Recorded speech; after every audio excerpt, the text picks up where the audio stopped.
Hello and welcome to the Second Tier podcast. I'm Ryan Dilks and reporting to us live from Italia. It's the Simone Inzaghi to my Pippo Inzaghi. It's Justin Peach. Ciao, Ryan. I completely messed that one up. Good day to you, Ryan. That's the usual. Ciao, Peachy. The never wavering commitment of Justin Peach. Still has time to do the podcast even when he's on holiday. How is Italia, Peachy? Italia, it's lovely. It's great. I'm enjoying it. I've been to Pisa, just for reference. I've been to Pisa. I'm now in Florence. You've got to fly into Pisa. Leaning Tower of Pisa. Don't bother. It's just a tower that's slightly wonky. It's a bit like going to St Andrews at the minute. It's half finished. That's it. I cannot recommend anywhere else enough. There are better places in Italy to go to. What a cynical attitude to one of the most iconic landmarks in the world. Is it really that bad? It's just literally just a tower. The church next to it or cathedral next to it is so much more spectacular. It's lovely. A lot going on there. Tower's just slightly leaning. That's it. Is it bigger than you thought it was? No, So to no, speak? it's about. Oh yes, no, it's about this. Probably about the same height as a Riverside stadium. I'm trying to put championship spins on it, but that is as high as it can get. And as I say, like you cannot like this is a failure in architecture. This is so we cannot champion it. We should be pointing fingers and going, "How did you manage that? That's poor." Have you? How's the weather been over there? Yeah, it's been okay. We've been okay. It's not been rainy or thundery like it has been in the UK. I'm absolutely covered in mosquito bites, so it is warm. Yeah, I've got like 12. It's not nice. Because from the pictures that I've seen, I thought you've done that thing that everyone secretly loves to happen when they go on holiday, where you've gone somewhere with lovely weather, but back home the weather is abhorrently shit because it has ultimately been that in the UK over the past few days. But I thought it was nicer in Italy, so that theory doesn't really work in this case. Yeah, we've got away with it. It's the weather's nice. We've been drinking outside in the evenings. We've not got wet at all. It's a little bit too hot for me, but that's a personal preference. Yeah, and the architecture there just doesn't impress you whatsoever. Terrible. Which, each to their own. Welcome to the number one championship podcast, the Second Tier. Thank you for joining us wherever you are. Yes, it's our first round of midweek games of the season. So we're going to be talking about all of the games from the past couple of days, talk about some of the news from the past few days as well, make our predictions as well. It is a midweek episode, so we'll be making our predictions for the weekend, and then we'll finish off with Scott High or Ryan Lowe right at the end of the show. So we'll start off with Neil Warnock, who has taken charge of his final game as Huddersfield manager. They drew 2-2 with Stoke. He announced on Monday that this game will be his final one for the Terriers. He only signed a one-year deal in June, but it's been fairly obvious that there's been a difference of opinion between him and the Huddersfield hierarchy about the amount of new signings needed over the summer. I think we should start off by paying tribute to the man, first of all, Justin, because what a job he has done at Huddersfield in such a short amount of time. Oh, the impact he's had is monumental because Huddersfield were hurtling towards League One last season without his intervention. And I've said it before and I'll say it again because it's a really good way of describing it is Neil Warnock intervention in the Championship is like godlike intervention in daily life. It is just, he comes in, he gets things sorted, he gets things corrected and he gets things right very quickly. That being said, we did relegate Huddersfield along with many other content creators, along with many other Championship pundits, along with many other journalists covering Huddersfield. We did relegate them in February last season because they were poor. But again, it's that Neil Warnock intervention straight after the international break or just before the international break in March. They hit the ground running and they were fantastic. And they've been decent so far. I know results haven't quite gone their way this season, but they've been in every game they've played. And I think that's a testament to Neil Warnock's ability to get more out of a team than most managers, because there aren't many managers who can do that, and he can. He's one of a kind, and the impact he's had on Huddersfield has just been hugely important in its recent history. Yeah, and I mean, I've made a huge deal about the strength of the squad, and we'll definitely talk about that with his potential successor shortly, but they've been playing like a lower mid-table side, haven't they, in terms of the points that he's accrued over this short period as Huddersfield manager. And that's incredible, really, because I just do not rate this squad at all. But because it's Neil Warnock and it's the Neil Warner magic that he can bring to a situation, he's managed to get all those players playing to a much higher level than they were before. And you're quite right, Huddersfield looked down and out, and Huddersfield fans gave us plenty of stick for saying that they were probably relegated, and they're more than entitled to do that. But I didn't see many Huddersfield fans at the time saying, oh, we've still got a good chance of staying up, because it just looked so bleak for them, didn't it? And he's come in, and even though it's ended quite sourly with him in the ownership, he has done them a favour of carrying over from what he did last season and set up a decent enough platform for that new manager to come in and do what they can with this squad. So yeah, he's done a fantastic job for Huddersfield. It's a bit sad that it's kind of ended the way that it has, because it's not ended on positive terms with the hierarchy, but I think they couldn't have asked much more from Neil Warnock in a matter of months, could they? Well, it's undoubtedly a big blow to lose him, but his successor may have already been found. Reports say Darren Moore is set to take over after his departure from Sheffield Wednesday a few months ago. What do you think of that, Justin? I think it's a really good appointment. I've got a stat for you if you'd like to hear it. Absolutely, I would.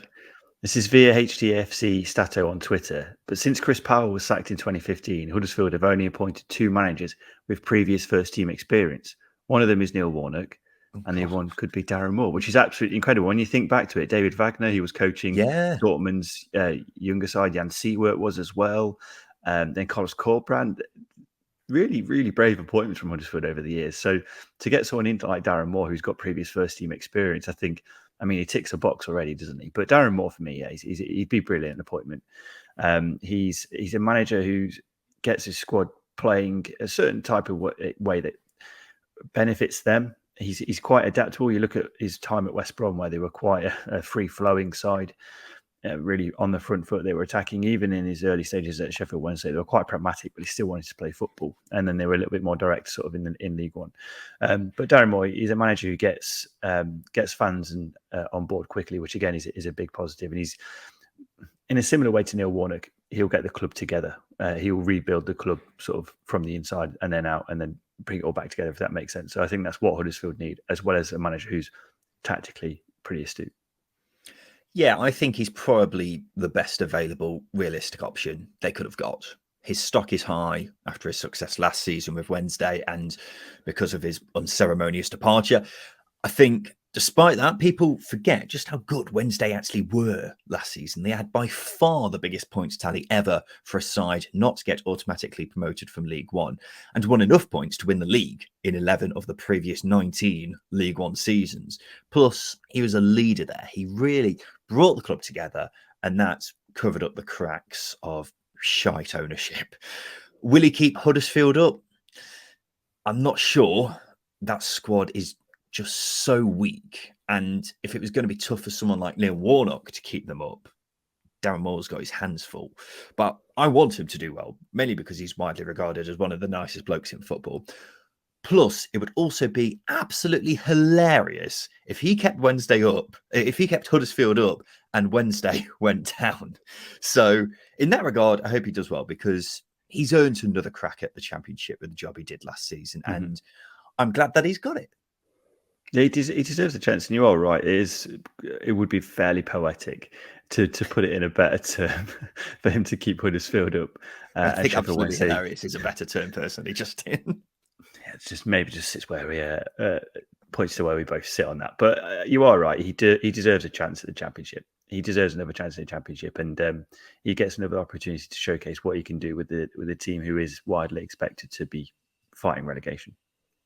Let's go to Southampton, who only conceded 1 goal, but they still lost 1-0 to Ipswich, thanks to a goal by Chelsea loanee Amari Hutchinson. A very clean backflip as well. Sometimes players do it, and it's not the most fluent. That's probably one of the best executed ones I've ever seen, if we're marking backflips. But it just continues this ridiculous start by Kieran McKenna's boys. 18 points from 7 games. The Ipswich are going up tractor. It's coasting along. And Justin, I know you've had your skepticism about the automatic promotion credentials of Ipswich, but you've got to admit, in terms of performances, they've been the best team in the division so far, haven't they? wouldn't say they've been the best team in the division. I mean, the table doesn't lie. Preston are currently top of the league, but based on performances and balance of performances, then you are quite right. But I'm just trying to weigh in a little bit of Preston fans, because I know Preston fans will kick off if we don't give them a little bit of a mention. You're trying to weigh in a bit of Ipswich cynicism, which you all seem to have whenever we talk about Ipswich. Of course, everyone knows I'm a bit lovey-dovey when it comes to Ipswich so far this season, but that doesn't mean you've got to be sceptical about them. Just embrace Ipswich Town. I don't want to embrace it. I think you've spoilt it a little bit for me. You've embraced it and then gone a step further. You've made it a bit awkward for me. It's like we've met a mutual friend and they've hugged you for a lot more than I have, or they've hugged you and they've just given me a handshake. It's just a little bit awkward for me. That's all it is now. Okay. Going back to the question then, have Ipswich Town been the best team in the division so far? No, I don't think they've been the best team in the division because they're not collecting the most points. It's as simple as that. I'm gonna really throw it down to that doesn't mean they've not been the best team in the division though, just because they've not collected the most points. Because admittedly, even though Preston's form has been spectacular so far, we haven't looked at every single game and thought, oh, they've been the better team. No, but there's a context of every performance that you've got to bring into it, which is why Preston deserve the accolade of being the best team in division at the moment. It's the context of every game. It's the game management. It's the taking a 1-0 lead and defending that lead for however long they need to do it for. There's all of those elements. And granted, they've probably not had as hard a games as Ipswich, but Preston have accrued the most points. That's the only thing I'm going to throw in there. But Ipswich are more than deserving of their place in the top two because they have been fantastic. And I think this performance is a little bit of a page turner for me where I go, okay, this is where I think maybe you can sustain a push for the top two, because how defensively organised and disciplined they were fantastic. Justin Peach suddenly eyeing up the Ipswich going up tractor. He's considering it, ladies and gentlemen. You've heard it here first. For me, I've just been so impressed with how they manage games, because they go ahead and just kill the game off so effectively. And I think that's a really, really hard thing to do. Even top teams with enormous amounts of talent find that really hard to do. And you actually look at the squad in terms of talent, there are teams better than them, but that's where a top class manager comes in who makes all the difference. They've got the second highest expected goals 4 in the division, and then they've kept four clean sheets so far, which is the most in the league. It's incredibly exciting how well they've started. We've got to keep in mind, it's a team which has just been promoted. This doesn't happen very often, if at all, nowadays. And they've certainly continued the great form from last season. And I find it difficult to see where they're going to slow down. Of course, they will do at some point, because they can't win 6 out of 7 games all season. That'll just be bonkers. But as someone who predicted Ipswich to finish in the top 2, I'm absolutely buzzing at this start. Well, you're more than right to. But I mean, I predicted them to finish 3rd, so I wouldn't be too far wrong if they do finish the top 2. But you are right. There's all these elements. I think I was looking at it. I think it was the goal or one of the chances. Massimo Lungo charged through the centre of the pitch, and I was just like, he was signed on a free transfer. He went to Middlesbrough last season, didn't get a game, then went to Ipswich, and he was signed on a free transfer. And he's up against the midfield of was it Shea Charles, or Adam Armstrong, and I can't remember who else was in there. But that's a multi-million-pound midfield, and you've got this team that's been assembled on a relatively low budget, not big for League One, mind you, but a relatively low budget. But Kieran McKenna, as you say, he's got them playing in an organised fashion, in a fashion that's going to get results. It's going to grind results out when they need to, and it's going to flip the switch and play attractive football when they need to. This is what we were saying at the start of the season, or what I was saying specifically, is they're so adaptable to their opposition. It's what makes them really good, and that's what probably why a lot of people undervalue them and underrate them. Kieran McKenna can set this team up to play whoever they want and look comfortable. Not many teams in the Championship can do that. Yeah. And this is why I always go back to saying that you can have the most talented squad in the world, but if the person who's in charge of that squad is not up to the same standard, then it doesn't really mean anything. And at this level, I just think a manager. That's why at this level in particular, a good manager is just so important. That obviously sounds obvious to say, but it does go a long way, because a brilliant manager can turn an all right squad into something special. And I think that's what we're seeing with Ipswich right here.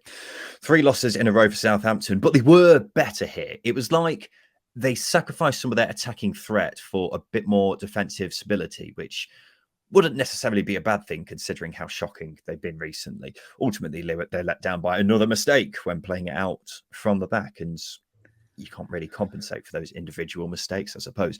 They've got Middlesbrough at the weekend. If they don't win that, how much pressure does that leave Russell Martin under, considering how bad Borough have been so far? I don't think it's about the win. I think it's about the performance. If it's a performance befitting of that of Sunderland or Leicester City, then yes, Russell Martin's going to be under pressure. But if it's one like this where it's narrow, maybe they get a 0-0 draw or it finishes 1-0 to Borough, but they've shut up shop and created more chances, then for me personally, I'm thinking, okay, well, you're starting to turn a corner. It's only a matter of time before you get that balance right. Because whilst his performance wasn't great offensively going forwards, if it wasn't for that mistake, the game would have finished 0-0, and you take a 0-0 because Ipswich are flying at the moment and Southampton are battered and bruised. So for me, I think it's about putting in that in a performance that really makes you convinced that they are heading in the right direction. Because as I say, that can completely go out the window if Middlesbrough win 1-0, but they're the better side.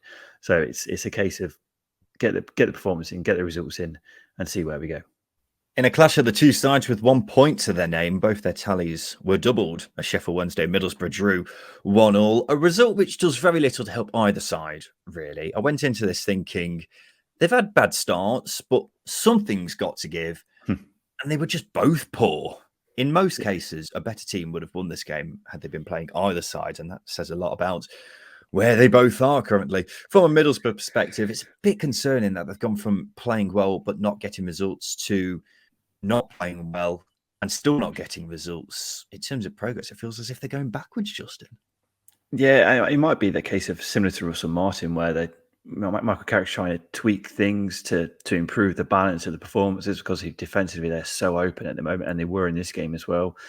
And obviously that balance is just not quite hitting the right notes. I don't know. I'm really not sure what to say about Middlesbrough, because this game they were second best for large spells, especially in the first half, which Wednesday dominated, and they did improve in the second, but they were still chasing the game. They were chasing the game. They had to.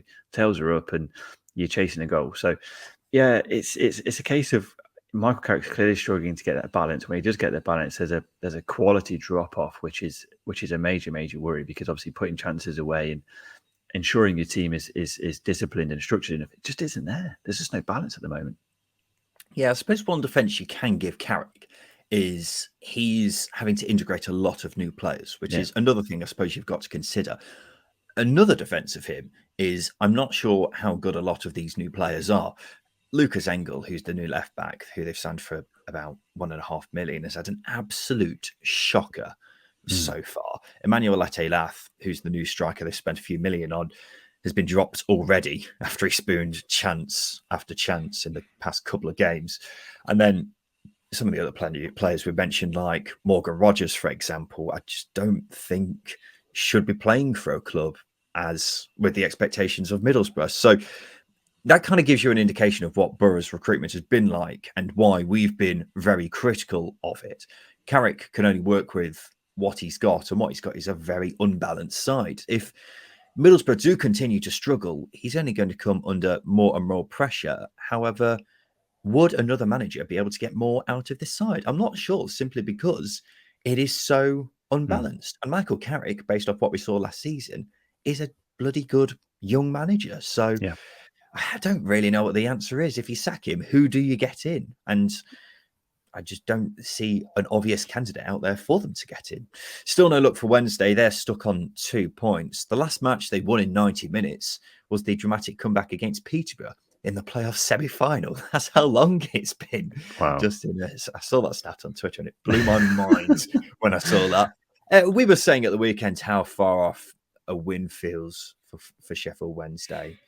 This was better, but it still feels quite far off, doesn't it? The thing is, I'm looking at that team, Barry Bannon, Jeff Hendrick in midfield, an attacking three of John Buckley, Josh Windass, Ashley Fletcher, plus Paul Valentin at right wing back looks a decent player. There were some good players there. The squad as a whole is pretty bad, but I think the team has enough in it to give itself a chance of staying up. I'm just not sure it will because of numerous factors, including the manager. Well, this is the point you're making about Kieran McKenna, is if you've got a very ordinary squad out, if you've got a good manager who can tweak things and get more out of them, then he's going to turn a poor squad into a decent looking squad. Just don't think Isco Munoz is the right man for that. That being said, this was an improved performance. You've got to give them credit for it. They did look much better, albeit a little bit chaotic, especially out of possession.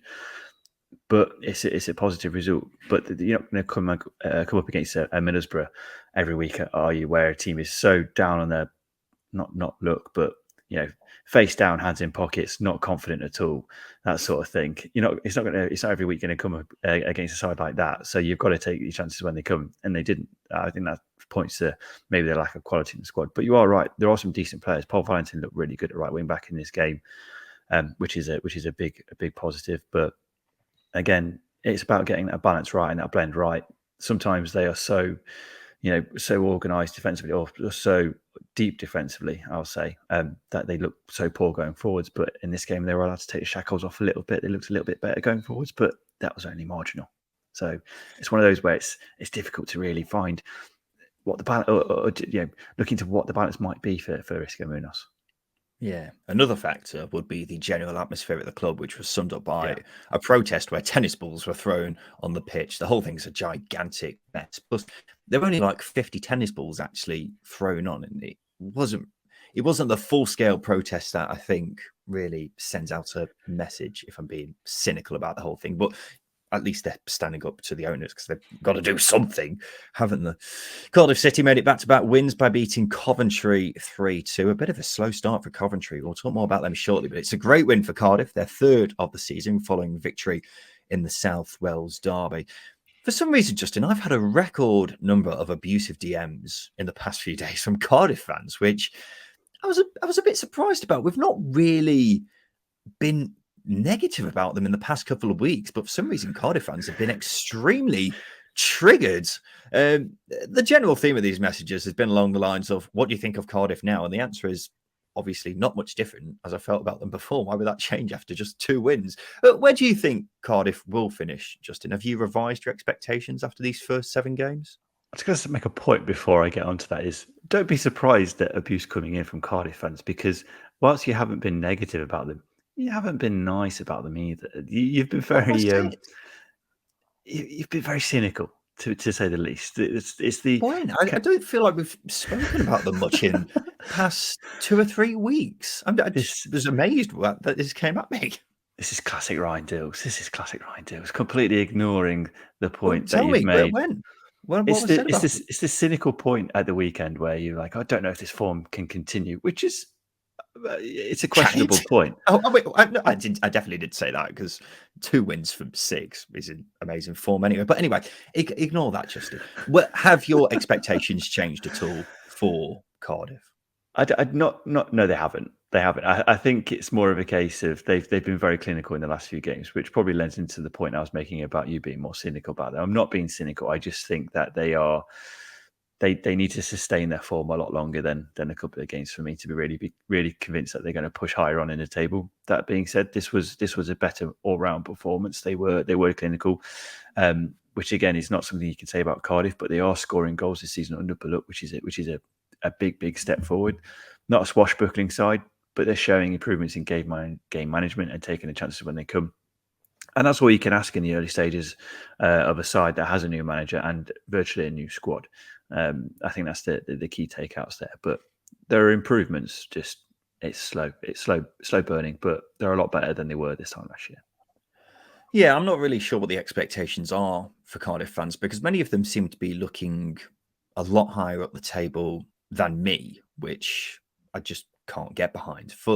Before the season started, I put them in a clump of 5 teams who I thought were the 5 relegation contenders. I don't think they're a relegation contender now. I think there are at least 4 teams in a much poorer state. Plus, they've made a couple of decent signings since that prediction. But since Cardiff fans are seemingly so desperate to find out where I think they'll finish, I'd be amazed if they finished higher than 16th. Now, maybe most Cardiff fans think that's reasonable, but the vibe I'm getting from them is a lot think they're looking much higher in the table, which I just don't really understand. My prediction there is mainly because of the strength and depth of the squad. Plus, it would be very Cardiff-like under the current ownership for them to have a self-inflicted implosion at some point during the season. I will give credit where it's due. Performance-wise, they've done really well so far, and given the likes of Leeds and Leicester some tough games, I've been impressed with new signing Siopis in midfield, and Jamalu Collins back fit at left back has looked really good. But I'd be lying if I were to say I had a massive change in expectations for Cardiff based off 3 wins, 2 of which were against some poor opposition. So that's why I'm still putting my benchmark for Cardiff relatively low. On the other hand, for Coventry, it's not going very well, is it? Without a win in 5 now, just 1 win so far. It's not the start I was expecting for them, Justin.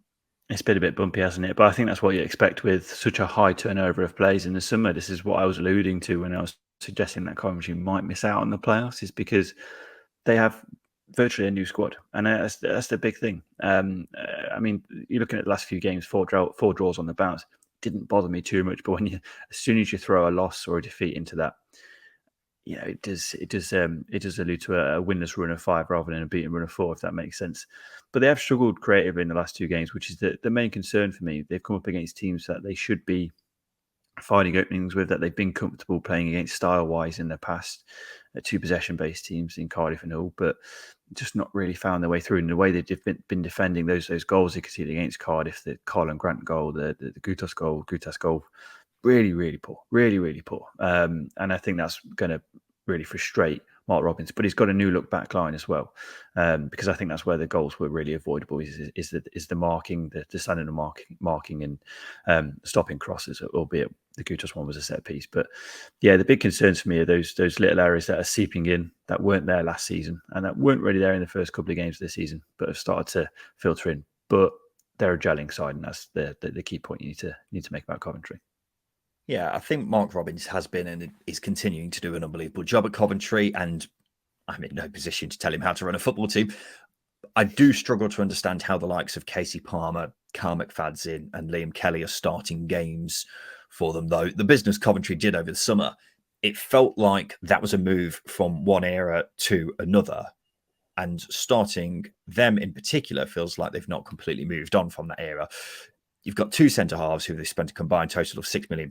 They're sat on the bench. And then Yasin Ayari, who's been getting rave reviews from Coventry fans, has only started 1 game. So that's one thing. Another is the 2 new strikers not hitting the ground running. Haji Wright and Ellis Sims cost a total of 14 million, but have 1 goal between them so far. It's a good thing Matty Godden is showing his best form in years. Otherwise, they could have been in an even stickier position than they are now. But I'm confident the results will come. We've got to remember Coventry in the bottom 3 after 15 games last season, and the squad's better and more rounded now, in my opinion. So they'll be fine. I've got no concerns about them. I'm still very much eyeing up a top 6 place for Coventry. Justin, let's take a quick break. After that, we'll talk about Preston, who are still winning, and Leicester, who have got another 3 points under their belt. Welcome back to the Second Tier podcast. Preston have won for the 6th game in a row. After beating Birmingham 2-1 to stay top of the Championship, Preston have now had the joint best start to a season in Championship history. Only 4 teams have won 19 points from their first 7 games, and 3 of them finished in the top 6. The question is, Justin, how long does this go on for? Or are Preston secretly the Man City of the Championship and no one's noticed? I mean, Preston would rather be the secret Man City of the Championship, but clearly financial resources aren't there for that. It's difficult to say without being too critical in a state of positivity for Preston. I think in this game, looking at this game alone, they took advantage of 2 mistakes, and Birmingham would probably, I'd have been more impressed with Birmingham in this game than Preston. But they're chipping away, they're getting results, and for that reason, they have been the best team in the league so far, points-wise. I think that's the key point I've got to make. But I think what they're doing at the moment is they're showing how clinical they are. Again, this time last season when they were drawing 0-0, winning 1-0 every other game, it's a major step forward. And as I say, when they've taken advantage of these 2 mistakes, they had to, because they didn't create much else aside from those two chances. So I think the point that I'm trying to make is, if Preston can sustain better forward play and balance it with their good defensive play, because they are one of the best defensive teams in the division, then sure, it can persist. But right now, very hard to see it carrying on for 4 or 5 games longer. Yeah, in fairness to Preston, I think their squad is looking very well rounded now. The defence was solid last season. The Great Wall of Lancashire is what I keep coining it, and it's even more solid now with the addition of Jack Watmore. Got loads of options in midfield. Brad Potts has been unbelievable at wing back in these first few games, and Liam Miller's looked really sharp in the past couple of games. Attack would have been the big sticking point I had with them, but the addition of club record signing Milutin Osmajic up front is very much an eyebrow raiser. Obviously got off the mark against Birmingham. So the squad's looking in good shape, and Ryan Lowe is an excellent manager. If I'm being honest, I would still be surprised if they finished in the top 6, simply because I think there are at least 6 better sides. And as incredible as the 6 wins in a row is, I think the games have been quite even. And I'm not sure 6 wins necessarily reflects on Preston's performances. But I undeniably think it's more of a possibility them finishing in the top 6 now than I did at the start of the season. I mean, you had them as your big underachievers. I had them more top half mid-table. But even then, I wasn't giving them much chance of a top 6 finish. Now I look at it and think they could do. Leicester won again, this time beating Norwich 2-0 at Carrow Road. Leicester winning despite basically rotating the whole first team. I looked at that squad and was like, oh, God, what's happened here? But then ended up being quite a comfortable win for the Foxes. I think we've got to talk about the young lad, Casey McAteer, Justin. He's now Leicester's top goal scorer with 4 goals. And it's quite remarkable that amongst all these extremely talented players, many of whom should be playing in the Premier League, you have this one player who's starting most games for Leicester, who was on loan at AFC Wimbledon last season. I just think it's pretty impressive how well he's done, despite the overwhelming amount of talent in this squad. Well, he's been one of the breakout players in the division so far, hasn't he? He's been fantastic, and he's got an uncanny ability of finding himself in the right place at the right time, which isn't luck. It's intelligent runs that he's making, and I think that also lends to the style of play or the philosophy that Maresca is trying to deploy into that team, whereby it's a lot of inside runs from the wingers, wing backs, etc. And it's causing a lot of teams problems. But Casey McAteer is showing that he's got this clinical edge about him as well. That doesn't, you wouldn't have known it. He was playing League 2 football recently. He's been absolutely fantastic, and I think, as I say, he's been one of the breakout players in the division.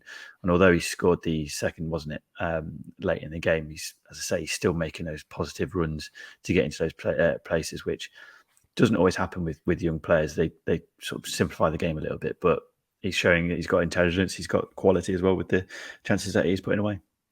Yeah, isn't afraid to have a run at defenders as well. And considering there is quite a lot of competition now with the signings that Leicester made over the summer for the winger slots, then you'd have thought that maybe he might go into a shell or something like that, but just not the case at all. And he's been in superb form so far. I didn't know too much about him, if I'm being completely honest, heading into this season, and wasn't expecting him to still be starting after the transfer window closed. But I mean, based off how he's played so far, he certainly has been one of the breakout stars of the season, without a doubt. Sunderland are up to 4th after a 3-1 win over Blackburn. It's their 3rd successive victory and have won those games 11-2 on aggregate. They're flying all of a sudden, aren't they, the Black Cats? But the thing is, it's not a surprise, because even earlier on in the season, when they weren't getting results, say earlier on in the season, only a few games ago, but when they weren't getting results, they were still putting chances on a plate for players. And it's just a case of it. It's when is it going to click for Sunderland? And it still hasn't quite clicked, because the forwards, the strikers, the number 9s, Mason Burstow, for example, still underperforming, but they're still creating chances and putting them away now, which is a major positive. Really, really impressed with them, because again, Rovers, I think in this game, Blackburn, they were probably the better side in terms of the quality of chances they created, but Sunderland certainly stood up to the test and took theirs when they came. So that's all you can really ask, and it helps when you've got quality, star quality, a best player in the league type quality in Jack Clark as well. It's a major positive. But yeah, I think for as long as they're putting their chances away, Sunderland, you can only keep praising them, because they're not going to stop creating. They've got too much quality. Yeah, the most amazing thing is that they're having all this success despite not having a striker now for effectively a whole year, and they have signed a few forwards in the final days of the transfer window, didn't they? How many of them come good? I'm not sure, but it doesn't really matter when you've got someone like Jack Clark who's playing the best football of his career so far and has really come on leaps and bounds in 2023 alone, hasn't he? And is now, for me, probably one of, if not the best winger in the division. But look, I mean, the rest of the team has also been playing out of its skin. Dan Neil has been exceptional so far. He had a few criticisms towards the end of last season, but it started this season fantastically. Pierre Aqua has been injured in the last couple of games, but is just a phenomenal young player. Joe Bellingham, someone who I didn't expect to start as many games as he has done for Sunderland, but has been fantastic so far. And then the defence as well helps when you don't have an injury crisis like they did at the end of last season. But the likes of Trey Hume, Luke O'Nien, Dan Ballard have been fantastic. So you've just got this fantastically talented team, which is just working really well, despite there being obvious gaps, particularly up front. So whatever gets thrown at them, they just deal with it so well. And I mean, I had Sunderland down as a top 6 team in our pre-season predictions, and I still think that's very much the case because the amount of talent they do have there, which is just playing exceptionally well, is pretty remarkable. Millwall 3, Rotherham 0. I was surprised to see Millwall 11th in the table. Every time I watch them this season, I can't say I've been particularly impressed. This ended up being fairly comfortable for them, though. Maybe it's just Routpool. I've seen enough of it over the years to know that a good performance can look unconvincing in a Gary Rowett team. 5 losses from 7 for Rotherham now, just in their unconvincing start. Even more unconvincing. Yeah, been called every name under the sun by Rotherham fans in the last week because I've suggested that the quality of the squad isn't quite up to scratch of the Championship. And unfortunately, results are showing that. Not only are results showing that, so performances. I think it's a case of just maybe wising up to the team not being good enough in games and being more critical of them rather than me for, again, like Southampton stating the obvious, but I'm not going to get on my high horse like I have with them. But as bluntly as it is, Rotherham needs to be picking up points, more points away from home than they do at home. The home record is good enough for a team to stay up in the Championship, but away performances just aren't. And unfortunately, your home form is not enough to stay in the Championship. You need to be winning games. And this wasn't a game. This was a training match for Millwall. It was so one-sided. Yeah, it certainly was. You're absolutely right about that, Justin. And as we say, the performances so far have been pretty concerning. Even though it's not necessarily reflected in results, they have been second best in most games so far. We'll ignore a couple of games because of some questionable refereeing decisions, but they've certainly got to play a lot better if they are to stand any chance of staying up this season. A 91st minute equaliser from Lyndon Dykes saw QPR draw 1-0 with Swansea as the crisis continues in South Wales. Still no win for the Swans. Speaking after the game, Michael Duff said, "My job's not to win the fans over. My job's to win games. If they've made their mind up, they've made their mind up." I feel like winning over the fans is part of the job, or at least the job's a lot easier if you do that, isn't it? It sounds like he's almost conceded that he's not going to last in this job, so he's just offering out as many digs as he can before he goes. It's like when you hand your notice in at a job, isn't it? And you just completely forget everything you're doing and you just become so not incompetent, but you're just down tools and just don't give a shit, basically. I've never done that. I've always been utterly professional whenever I've handed in my notice. Of course you have. But you are right. I mean, winning the fans over is a major step into creating a successful team, because if the fans aren't behind you, it's going to make it impossible, right? Yeah. It certainly makes it a lot more difficult. But, I mean, while it would be ridiculous to sack a manager after 7 games, there seems to be an air of inevitability that he won't last in the job. And I suppose if that is the case, is there any point in delaying a decision on his future? It would be quite the turnaround at this point if he were to save his job and still be in charge in a few months' time, wouldn't it? I mean, they've got Sheffield Wednesday at home this weekend. If they don't win that, I would be stunned if he's still in the job this time next week, because the atmosphere at Swansea would be incredibly toxic. It'd be like Chernobyl, wouldn't it? So something this weekend could be the decider really for Michael Duff, couldn't it?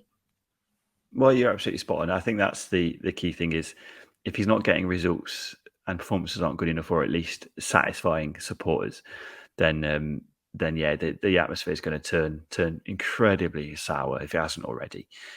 So yeah, he needs to get a result, but he also, I think fans need to see a performance that convinces them that they're heading in the right direction, because at the moment, still got no idea what they're trying to achieve on the pitch. No idea at all.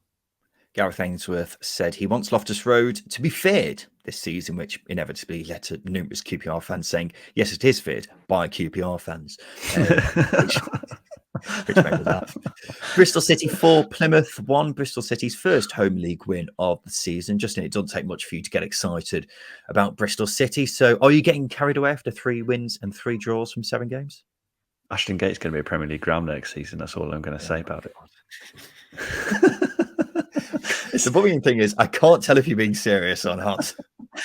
There is an air of seriousness to it, mainly because the recruitment was really good in the summer. And Nigel Pearson, for all we've criticised him for, has got a really nice blend going on at Ashton Gate. Albeit they have been playing like an away side at home in recent games up until this game here. And this was a tough fixture for Bristol City. Plymouth are a very good side, but they put them to the sword. They looked really good on the break, and the counter press was great turnover, and possessions were quick. It was incisive, and it's not something that we've seen in Bristol City yet so far. They've been very pragmatic. This was a little bit more open, fluid, and get at your sort of football, which is what I expected with the signings in the summer. So yes, I am getting carried away. Yes, I do think Ashton Gate will be a Premier League ground next season. Will Nigel Pearson be in charge? Yes, well, putting up his middle finger to us.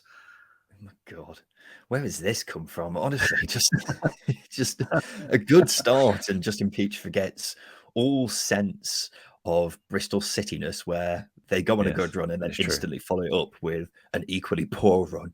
Oh dear. Hull and Leeds played out a goalless draw. Leeds were down to 10 men for the final half hour there after Joe Rodon was given 2 yellow cards. I think the main talking point here was a miss of the season contender by Adama Traore for Hull. Have you seen that, Justin? My God. They are harder than they look, though, aren't they? Yeah, I know what you mean. It's been properly fizzed across, hasn't it? Yeah. Having said that, a professional footballer should be tucking them away all day, shouldn't he? Oh, without doubt. But hitting the post is harder than scoring in that scenario, because the goal's wider than the post, right? So actually hitting the post is probably more impressive than actually scoring, albeit it hasn't had an impact on the game. I'm just trying to spin it in Adama Traore's favour here. I think hitting the post is harder. Yeah, I can see what you're trying to do, but I don't think there's much of a defence for him there. The thing is, as well, that would have been a huge win for Hull, wouldn't it? A massive scalp for them if they were to tuck away that chance and hold on to the win. So just makes the miss look even worse. And finally, Watford v West Brom finished 2-2. All 4 goals coming in the first half. Both teams sat right next to each other in the Championship table. It wouldn't surprise me if that's the case come the end of the season. Slap bang in the middle of the table. Let's have a look ahead to the weekend and make some predictions, Justin. So in each midweek episode of the second tier, Justin and I will each pick a banker, a team we think is guaranteed to win this coming weekend, as well as an outsider. So someone we think is guaranteed to win, but is, well, not guaranteed, but you know what I mean, going to win, but he's bigger odds with the bookies than their opponents. We're tracking how we do as the season goes on. 1 point for a correct banker, 2 points for an outsider. Whoever loses has to do a forfeit, which would be a CrossFit workout for myself, while Justin has to do a coach trip from Sunderland to Plymouth and back. The current score for the season is 8-5 to myself. Both Justin and I got our bankers correct last weekend, but no luck with either of our outsiders. Justin, you could go first. What is your banker? I've gone with Coventry to beat Huddersfield on Monday night. I'm looking at it from the perspective that Coventry need to overturn this dud run of form they're currently on, and maybe going back to the CBS is probably going to play in their favour, albeit Darren Moore coming in, or a new manager, maybe Darren Moore coming in, just make that new manager bounce aspect. Just made me a little bit nervous in picking this. But for me, Coventry have got a lot of quality that I do think might edge this game. It'll be a tight game, but I think it'll be in Coventry's favour. My banker for the weekend is Cardiff to beat Sunderland to beat Cardiff, on Sunday. Sunderland have been great form. I think they'll be too strong for Cardiff in this particular contest. So I'm going for a Black Cats win. My outsider for the weekend is Plymouth to beat Norwich. Norwich haven't been as impressive recently as they were in the first few games of the season. Plymouth at home as well. It's a tough nut to crack. So I fancy Plymouth to get a result at home to Norwich. And finally, what's your outsider, Justin? I'm simply getting carried away with Bristol City, so I'm going for them to beat Leicester City. And there's no order of logic to this. I'm just well in on Bristol City at the moment. I think being away might suit them in this game. Yeah, big shout from Justin Peach with absolutely no logic to it whatsoever. Now it's time for this.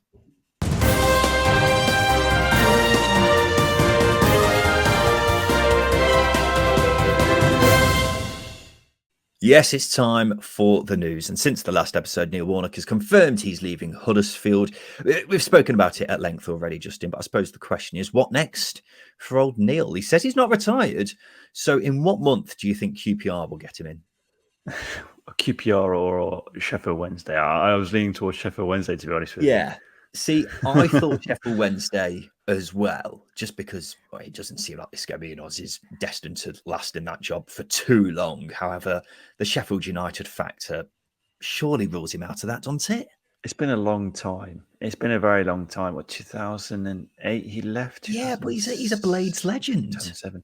He is a legend, but he's just a legend generally. So I think there's an air of okay, we'll let Neil get away with it, and plus he's over 75 as well. So I think that's going to play a factor in there. He's one job away from retirement, so why not take a job where a team is destined for relegation and turn them into not relegation? Yeah, okay, I think. Yeah. I kind of get what you're saying. I just think QPR, because I can see them hanging on to Ainsworth for a bit too long, and then they're a bit desperate and they think, oh God, who's available? We're in the relegation zone. We've got a few months left of the season. Oh, Neil, we'll just call him up. Hey, Neil, are you all right? And then it just goes from there. I don't think Gareth Ainsworth is leaving this season. I think he's going to stay the course of the campaign. I think you just dislike Ainsworth far too much. What? I'm just saying. I just don't think he'll last in the job. Why do you have to make everything personal? Maybe it's this. Italy's rubbing off on me. I'm getting really aggressive, and I'm one more episode away from the hand gestures as well. So maybe that's what it is. My God. Let's go to the Telegraph, who say West Brom are ramping up their search for a new owner. The club has said to be in talks with parties from America and the Middle East over a £50 million takeover. They're said to be intent on agreeing a deal this year. It's worth saying Guatemala bought West Brom for nearly 200 million, by the way. And this is what happens when you run a business poorly. You lose a lot of money, but West Brom need a takeover, don't they? So this is great news if something does come to fruition. Yeah, absolutely. They need a takeover if the club's going to thrive this season. They need new ownership as soon as possible because they can get into January and not have to have a fire sale, because that's what I read in the same report. Is a fire sale in January might be needed to raise funds, which is just not ideal because the club is got a decent enough squad to compete, albeit we think it's a little bit short. Compete to get into the top six, that is. But it's just losing quality players at lower cost isn't going to help them achieve their objectives, whatever they may be this season. So yeah, getting a takeover done and dusted as soon as possible will mean that the club can reach its potential finally. Yeah, you talk about a fire sale. I don't think there's many sellable assets in that West Brom squad, so I'm not sure what extent that fire sale will particularly be, but hopefully it doesn't come to that. Right, now it's time for this. Scott High or Ryan Lowe? Your best is fucking shit, mate. Yes, it's time for Scott High or Ryan Lowe. This is the game where we have to rank 4 things from highest to lowest. Simple as that. 3 questions. This week, I'll be providing the questions for Justin. Are you ready, PT boy? Always. Let's go. First question is this. Rank these nationalities on which one has the most footballers who have played in the Championship this season. Australia, Brazil, Poland, the USA. Ooh, this season. I can't think of many. I can only think of Australian players. I'm going to go Australia top, then Brazil, then not the USA. Who was the other one? Poland. Then Poland, then the USA. Yeah, that's not correct. Actually, you've got 2 in the wrong place, but they're quite far off each other. Australia was top. You're absolutely correct. There are 8 players for Australia. The USA has 7 players in the division currently. Yeah. Poland, 6 players. And Brazil, only 3 players. Gabriel Sara, Matthias Martins, and Wesley at Stoke. Who are the American players? I haven't written them down, but I'm Come sure on, Ryan. you could find them quite easily if you really wanted to. The next question is all about Jordan Rhodes. Can you rank for me the most appearances he's made for Blackburn, Huddersfield, Sheffield Wednesday, or all of the other clubs he's played for combined? Which one has he made the most appearances for, Justin? Wow. Blackburn, Sheffield Wednesday, Huddersfield. I'm going to go with Huddersfield, then Blackburn, then all of the other clubs he's played for, then Sheffield Wednesday. Oh, you're so close. You're so close. You messed up with the last bit. Huddersfield were top, 212 appearances. Blackburn, 169. Sheffield Wednesday, 112. All of the clubs, 96. Damn it. That's a bitter pill. Yeah. He didn't really play. He hasn't really played for anyone else, has he? Apart from those three clubs that we mentioned there. So unlucky on that one, Justin. And finally, since you're on your holes, rank these countries on which one has the most I'll start that again. Rank these countries on which one was the most visited by British tourists in 2022. France, Greece, Italy, Spain. France, Greece, Italy, Spain. France, Greece, Italy, Spain. I'm going to go with. I've not seen many UK nationals out here in Italy. It's literally just all Americans and Germans. That's been the balance I've seen so far. So I'm going to go Italy last, then France. It's only across the road, isn't it? So it's dead easy to get to. Across the road. Then Greece, then Spain, because Benidorm. So you're going Spain top, Greece, Spain, France, Italy. Italy, yeah. Yeah, you have completely, utterly butchered that. Spain, unsurprisingly, the most, 16,000 visitors from the UK last year. France, 7,500. Italy, 4,000. Greece was bottom with 3,500. All I ever see on Instagram is UK influencers in Corfu or bloody Rhodes or something. Or what's that? Kefalonia, the one that's all plastered white everywhere, or the buildings are white. Yeah, maybe. Santorini. Not Kefalonia. Yeah, Santorini. That's the one. That's where all the couples go. Yeah, but I'm surprised about France as well. Actually, yeah. Well, you've got people who will just go over there to see family and friends. I'm guessing. That's a wild people guess. move to France, Justin. Yeah, not doubting that, but more. I would say more move to Spain. Yeah, I'm surprised you put Greece so high up, to be honest, because even though you do see a lot of people going there, I didn't think it was that highly visited. Anyway, doesn't really matter at all. This has been the Second Tier Podcast. That's been Scott High or Ryan Lowe. We'll be back again on Sunday to review all the games coming up in the Championship this weekend. So we look forward to seeing you then. Justin, what's on the agenda today for Italia? Going to the Megadome, which is the Piazza. I've called it the Megadome myself. It's not called the Megadome. Megadome. That's exactly literally what I've been doing. Going to see the Megadome, and then going. That's it, really. Actually, there's not much else we've got on the agenda. We're just walking around, not doing. You had much pizza yet? No, mainly pasta. What on earth are you doing? You've gone all the way to Italy and you had a single pizza. That is outrageous. It's such a stereotype. I am disgusted with you that I don't want to speak to you any longer. This has been the Second Tier Podcast. I've been Ryan Dilks. I've been Justin Peach. And a big thank you for listening.